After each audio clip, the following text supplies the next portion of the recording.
Bismillahirrahmanirrahim. Hello everyone, this is Syed Malik, and in this video we are going to deal with problem number 9 of subsidiary books from intermediate first year accountancy. Let us begin with our problem. Prepare sales book. ये पढ़ती कि आप पहले format इसका draw कर लेना.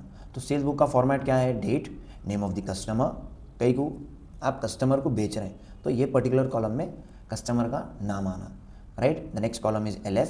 Then after that outward invoice number. अब इधर इनवॉइस किसको बोलते हैं? Invoice is nothing but it consist of entire detail related to sale of good. अगर आप गुड्स बेचे तो it is mandatory to give an invoice. Invoice देना ज़रूरी है और इनवॉइस में डिटेल्स रहते हैं, कौन से गुड्स हैं, कितने के हैं, कितना डिस्काउंट हुआ, रेट क्या है, एंड ऑल एवरीथिंग. और गुड्स जब आप बेचेंगे तो गुड्स बिजनेस के बाहर जा रहे हैं तो गुड्स के साथ इनवॉइस भी बाहर जाती, तो इसीलिए we are writing here outward invoice. अब हर क्रेडिट सेल के लिए एक पर्टिकुलर इनवॉइस देना पड़ता है आपको, राइट. सो वो इनवॉइस का सेपरेट नंबर रहता है, that number should be recorded here. The last column is for amount. अगर आउटवर्ड इनवॉइस नंबर क्वेश्चन में दे रहा तो लिखो, नहीं दे रहा तो छोड़ डालो, right. Now let us begin with our problem. That is 1st July 2018 sold goods to Nikhil 7,500 as per invoice number 410. आप निखिल को गुड्स बेचे 7,500 के. ये क्या देखे तो मालूम हो रहा? इनवॉइस नंबर 410 आप चेक करें तो मालूम हो. इन सिंपल वर्ड्स 7,500 के गुड्स बेचे आप, मगर आपको पैसे नहीं मिले बिकॉज ट्रांजैक्शन में कहीं भी मेंशन नहीं है कैश का, right. So this is a credit transaction. अब हम इसको हमारे क्वेश्चंस करेंगे. 3 कंडीशंस. नंबर 1 क्रेडिट है, हो है. नंबर 2 सेल करें आप, हो करें. नंबर 3 गुड्स है, हो है. 3 के 3 कंडीशन सेटिस्फाई होती है कि लिख देना है 1st July 2018. ये डेट रहेंगी हमारी 1st July 2018, right. What is the name of this customer? Nikhil. What is the amount? अच्छा, इन आउटवर्ड इनवॉइस नंबर दिया ना 410. The amount is 7,500. Done. Now let us see the next transaction. That is on 3rd July. Sold goods to Ritwik on credit 5,500 as per invoice number 101. Credit है, हो है. Cell करें आप, हो करें. गुड्स है, हो है. 3 के 3 कंडीशन सेटिस्फाई हो रहे हैं, लिख डालो 3rd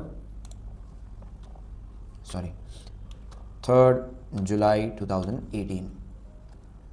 Name of this customer is Rutvik, RUTHWIK.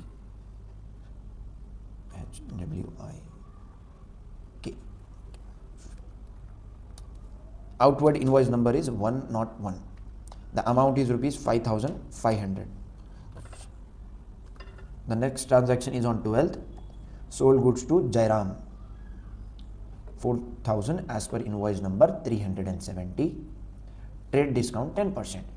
Jairam को आप 4,000 के गुड्स बेचे मगर 4,000 जयराम एक्सेप्ट नहीं करा. 10% वैल्यू हम कम करें बार्गेनिंग के बाद. सो 4,000 का 10% कितना होता? 400. तो 4,000 माइनस 400 विल बी 3,600. ठीक है. So the actual amount is 3,600 and the outward invoice number is 370. अब इसको हम रिकॉर्ड करेंगे, right. 12th July 2018. 12th July 2018. Name of the customer Jairam. अब आपका काम क्या है? इमीडिएटली ब्रैकेट ऑन करो. जयराम 4,000 रुपये हम ऑफर करे थे, 10% उन्हें चुकाया, तो 10% कितना होता? 1 0 कट कर डालो आप 4,000 में से, that is 400. Bracket close. So इसका आउटवर्ड इनवॉइस नंबर क्या है? 370, राइट. सो एक्चुअल अमाउंट कितना हो रहा? 4,000 minus 400, that is 3,600 is the actual amount. Then after that 18 जुलाई के दिन क्या हुआ? Sold goods to Sharma for cash. Cash transaction को हम रिकॉर्ड करते ही नहीं, छोड़ डालो इसको. Sold goods to Arun 6,400. Invoice 220. Credit है, हो है. सेल करें आप, हो करें. गुड्स है, हो है. रिकॉर्ड करो. सो अरुण 24th जुलाई 2018 इसको बेचे आप अरुण को. Name of the supplier is Arun. outward invoice number is 220, the amount is 6400. everything is done. Now we need to do total. ठीक है, 7500 प्लस 5500, तो ये 8 9 10 11 12 13 14 15 16 17 18 19 20 21 22 23 23,000 will be the total. Now we are done with our problem number 9. In the next video we are going to deal with problem number 10. Here we will write total. So stay connected with Ranks, the Institute of Commerce. Let us begin the next problem in our next video. Thank you.